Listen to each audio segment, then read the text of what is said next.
15,000 followers இருந்தால் என்னோட Instagram ID வந்து பார்த்தீங்கன்னா இன்ஸ்டாகிராம்னால டிசேபிள் ஆயிடுச்சு. ஸோ அதெல்லாம் எனக்கு பிரச்சனை இல்லை கைஸ். எனக்கு என்ன பிரச்சனைனா அதில் இருக்க மெமரிஸ்.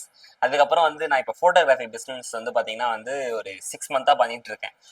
என்னோட போர்ட்ஃபோலியோ, அதாவது இப்போ நான் ஒரு ஒர்க் பண்ணுறேன், என்ன ஒர்க் பண்ணுறேன், எப்படி பண்ணுறேன்னு கேட்டிங்கன்னா நான் இன்ஸ்டாகிராம் ப்ரொஃபைலில் தான் எடுத்து காட்டுவேன். ஸோ இதுதான் என்னோட ஒர்க்குன்ட்டு. அதுவும் போச்சு.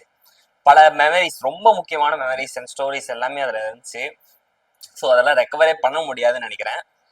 அண்ட் அரௌண்ட் வந்து பார்த்தீங்கன்னா எனக்கு 6 இயர்ஸா 8 இயர்ஸாக நான் இன்ஸ்டாகிராம் யூஸ் பண்ணிட்டு இருக்கேன். எக்ஸாக்டாக தெரியல 6 இயர்ஸா 7 இயர்ஸான்ட்டு.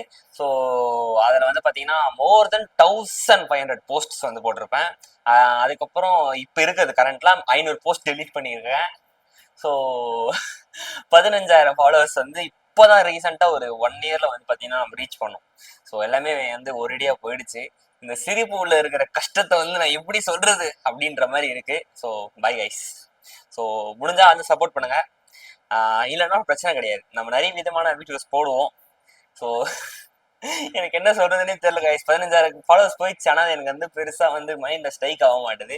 பட் எனக்கு ஒரே ஒரு கஷ்டம் என்னன்னா, நான் என்னோட ஒர்க்கை வந்து பார்த்தீங்கன்னா அதில் தான் வந்து ஒரு ப்ரொஃபைலாக வந்து கிரியேட் பண்ணி வச்சிருந்தேன். வேற எதுவுமே எனக்கு நான் ப்ரொஃபைல் கிரியேட் பண்ணல. அது இல்லாமல் என்னோட ஃபாலோவர்ஸ் வந்து இப்போதான் நான் ரொம்ப நாள் கஷ்டப்பட்டு அந்த 15,000 ஃபாலோவர்ஸ் வந்து பார்த்தீங்கன்னா வந்தது. எப்படி வந்து தெரியல, நான் வந்தது. ஸோ அதுவும் போயிடுச்சு. சரி பரவாயில்ல, பார்த்துக்கலாம். கிரியேட் பண்ணுவோம், ரீக்ரியேட் பண்ணுவோம். அதுக்கு வந்து சப்போர்ட் பண்ணுங்க கைஸ். வேற ஒன்றும் இல்லை. Tata bye by.